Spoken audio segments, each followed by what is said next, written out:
I'm Amy from Mod Podge Rocks, a crafting blog all about using Mod Podge. And today I'm going to show you how to Mod Podge. If you've never used it before, it's really fun. And I'm going to show you how to make the base of this decorative frame. It's a Halloween frame because that's my absolute favorite holiday. And you'll notice my funny little dressed up dogs here. What I'm going to do is show you how to get a finished base like this so you can add embellishments. And the supplies are very simple. You're going to start with a water basin, a brayer, and I've got my Mod Podge brand brayer, actual Mod Podge in whatever formula you like, and then a brush. Now, if you don't like brush strokes in your Mod Podge projects, I don't mind them, I actually kind of like them, but if you want to minimize them, you should use a foam brush. So what I've done here is I've actually pre-base coated a frame, and I've pre-cut out my piece of paper. You'll want either scissors or an X-Acto knife to do that. And you want to make sure that your paper fits your frame exactly, because I've Mod Podged things down before that didn't fit and it was horrible.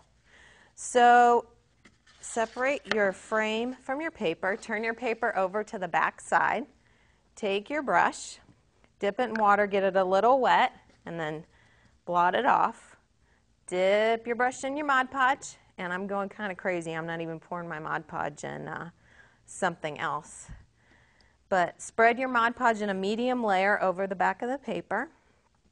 And the cool thing about Mod Podge is that it's a glue, a sealer, and a finish. So you can glue the paper down, you can seal it to the finished project, and then you can use it like a varnish, and that's how it's a finish. So it really does everything. So I'm completely coating my paper. Mod Podge is also completely water-based and non-toxic, so you can use it with kids. And kids love to Mod Podge. It's so funny to watch them do it. They make a huge mess, but I like that because I make a huge mess too. So I've done my paper. It's curling a little bit, but that's okay. I'm taking the Mod Podge over to my frame, and I'm going to add a layer there too.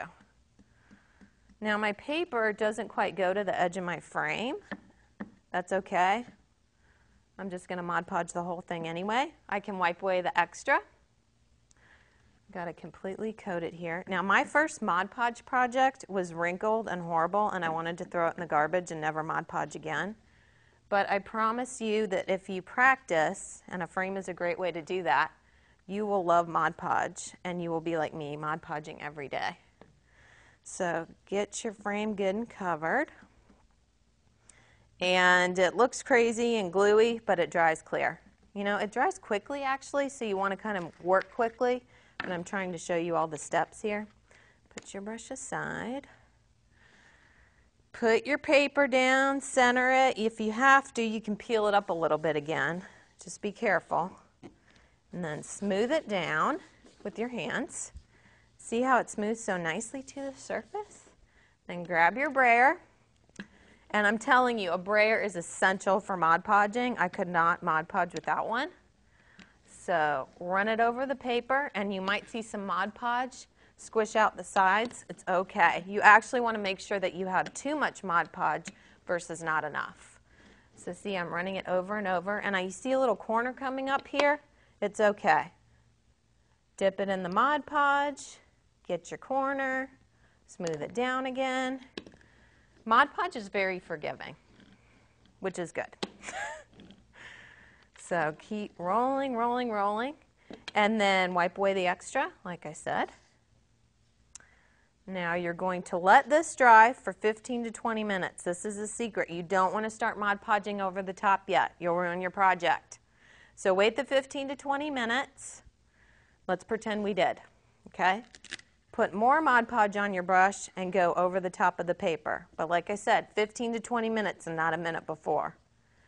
It actually darkens the paper a little bit, and it goes on very opaque, but it dries completely clear. You want to coat your entire project and get that good and covered. Let it dry, and then go over it again. You might see some wrinkles start to come up, but if you've done the smoothing right and you've waited for the 15 to 20 minutes, you're not going to have those wrinkles at the end. So we would set that aside, let it dry, and then we would add the finished embellishments. I've glued flowers and squirrels on, a little cat down here that I painted, and I actually stenciled number 31 for Halloween. So we've got our finished frame, and we're happy Mod Podgers. If you'd like more project ideas, I'd love for you to visit my blog, Mod Podge Rocks, modpodgerocks.blogspot.com.